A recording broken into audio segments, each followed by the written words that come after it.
I hear the phrase, oh, we're all in this together. Well, that's all well and fine. Come back and talk to me when you've got $300,000 of your own money tied up in your business. That is how you make your paycheck. While you're sitting at home drawing your government salary or your big corporate salary, and you're basically doing a Zoom meeting or two a day, and you're getting, for all intents and purposes, a paid vacation.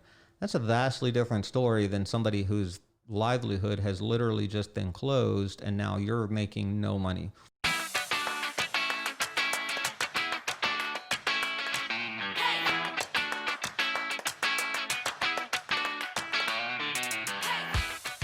Hey, welcome to today's podcast where we're going to be talking about why it's important to have a lawyer.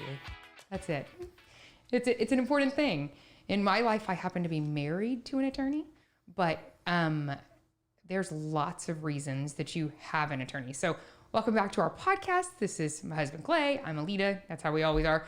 So when we started forming the Funky Monkey, I love you, but I don't really know what a lawyer does in forms of business. I mean, that was not in my thing. I just thought, oh, I want to have a business. And Clay thought, oh. Yeah. So let's start with, why is it important for somebody that's trying to start an independently owned and operated business to have an attorney that they can start with in their business formation and then later on in their everyday business? Okay, so for business formation, I'm not going to say that you couldn't do it all on your own. I mean, I've had clients come to me before that have done 90% of the work, or even have gotten it all done, and maybe they just needed it checked over.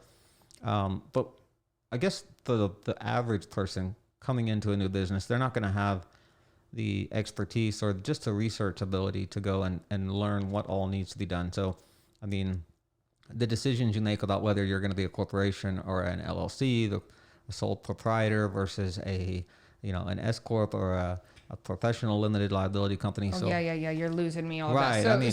So there's a lot of what you're saying. There's a lot of things that, and we've seen it both ways, where people form things correctly and where people form things incorrectly. So formation is the first one, right? Yeah, and it has tax implications later on. I mean, I don't like the way my taxes are being done. Well, it's all tied to how you started your company, or just all the different boxes that you have to check off: the regulatory licenses, the workforce commission, the unemployment insurance, the IRS. I mean, all these things have to be done correctly. Do you have an EIN? Do you have a sales tax permit?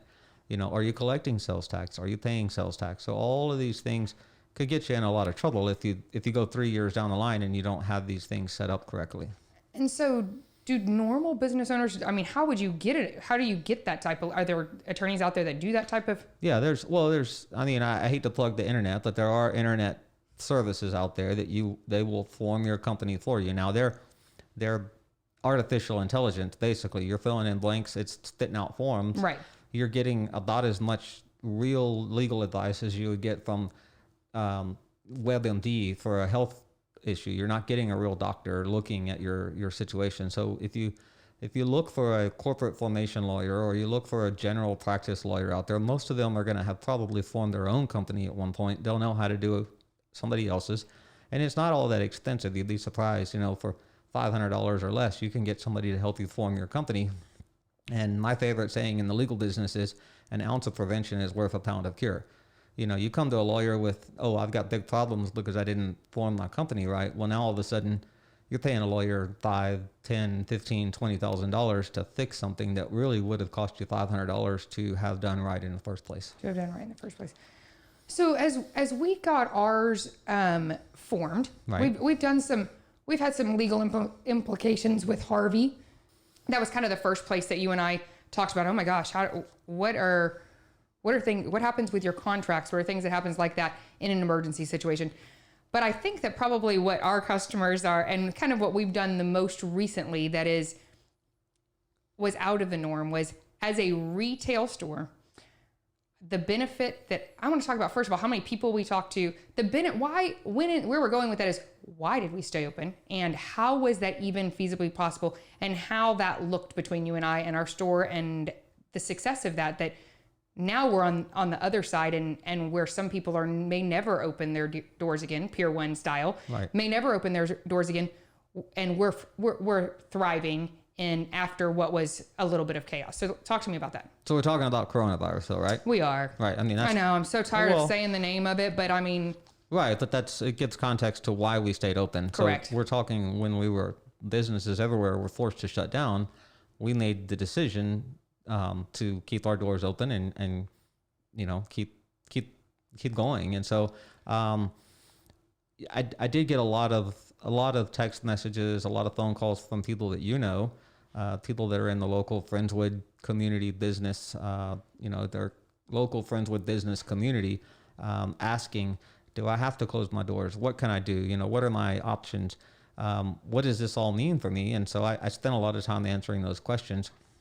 But for you, for the Funky Monkey, for Why Fit In LLC, you sort of already had in-house counsel that, comes free to you. But the thing about the whole coronavirus shutdown and, the government mandating business closing, I think from the very beginning, my interpretation of that was that it just wasn't, I didn't know if it was quite frankly legal. Now, was it logical? Did it make sense? Sure.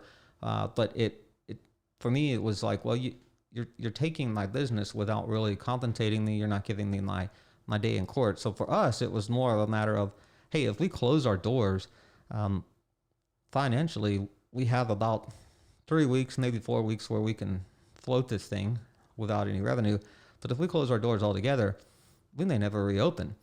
And so for us, we looked at that and said, between our two offices, we've got 12 employees. Mm-hmm. So we're paying, good wages to 12 people their families are counting on that money.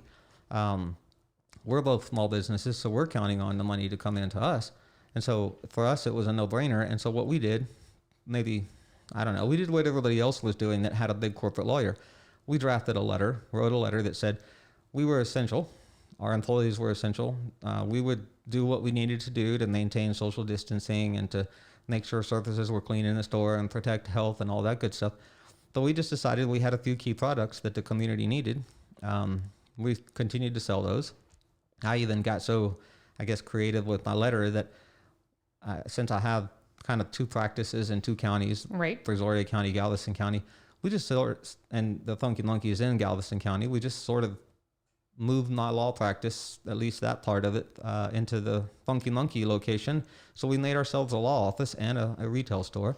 Now we went back and forth on this.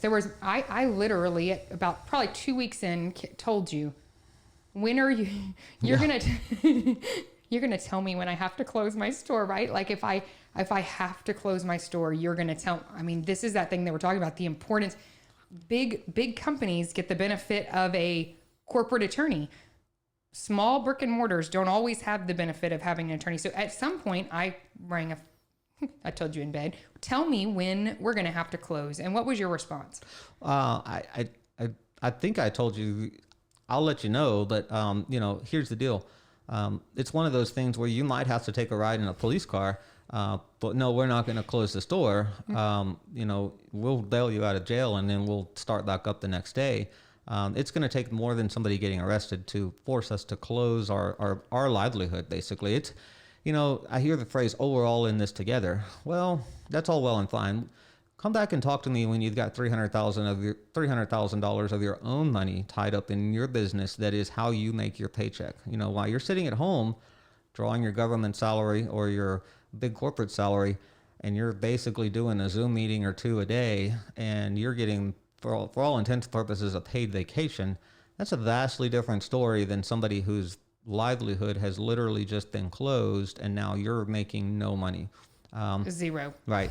And in our case, we were continuing to pay employees, which we learned, and this is where, again, having a lawyer and a banker, a local bank that you do business with. Huge relationships. Back to the business relationships. Yeah.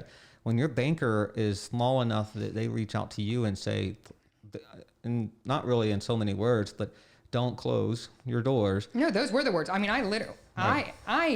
I literally like relationships so much that I texted my banker. and said, "Are you wanting us to close?" And her words were at Texan Bank, Christy Conchava, absolutely not. We do not want you to close, because the ramifications on our community, the ramifications on the tax base, the ramifications on all of those things are things that we took into consideration Well, and Texan Bank, I mean, quite frankly, we have a loan with them. So we had a loan payment that we had to make. So they're like, no, please don't, because that has an impact on us. And so, but then we came to learn through them that all these federal programs that were coming into being, a lot of them were tied to you sort of remaining open. Right. You had to stay open and pay your people. If you wanted the payroll protection program, you had to show that you had paid them up until the date of the loan this amount of money, because that determined how much money you got. So if you had closed down for the month prior to that, well, you couldn't show that you had paid any payroll, so you didn't get any money. You didn't get any money. So I think that we could talk all day long about the logistics of this, but I think that for me, what I want people to understand is our strip center. We're in a pretty unique area of Friendswood. We're in the middle of downtown Friendswood.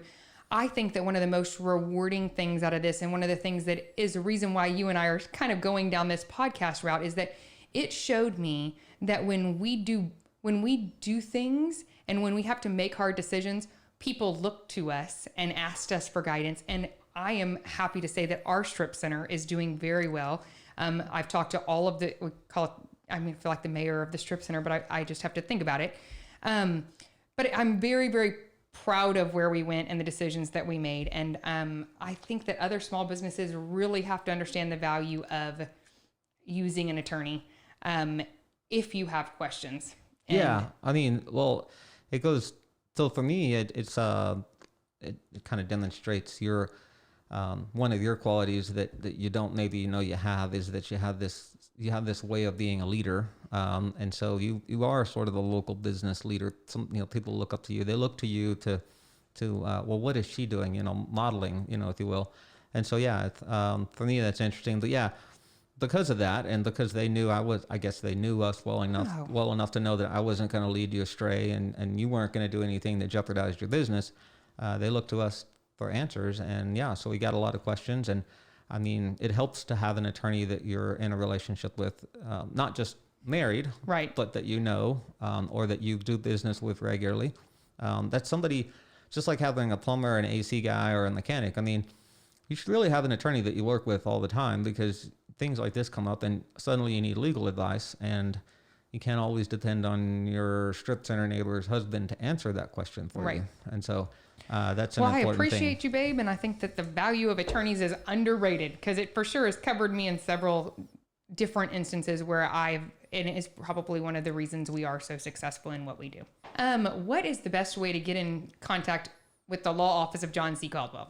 So I tell people all the time, I would love to give everybody my personal cell phone number and answer your text messages, but I run a law office pretty much like a doctor runs a medical practice, which is we have an 8 to 5 office with 2 people that work there besides me. And so we take phone calls there. We schedule appointments just like you would with a doctor. Mm-hmm. So the best way to get in contact with us is our phone number, 281-248-2111. Mm-hmm. You can also reach us on Facebook. We do answer Facebook messages, the Law Office of John C. Caldwell. We have a website. You go there, you can fill out a questionnaire, answer the questions in there, and submit it, and it comes to us via an email. So when you go to claycaldwell.law, pretty easy to remember, you can find that questionnaire there, and you can send us your request, or basically it's an online consultation system. We call you back. We schedule you a time to come into the office and sit down and talk with me. Thanks for having me on. No, thanks for coming, and thanks for kind of being the power behind the strength behind my fierceness sometimes. Like I said, we were going to hang a flag out front that told them, come and take it. So it really was. Yeah. It was your wife's theory. Yeah. Come and take it. Come and take it. So I appreciate you, babe. And thanks for listening to this podcast. Make sure to share it anywhere that you think it would be a good place. And we'll see you on the next episode. And have a great day. Live happier, because adulting is hard.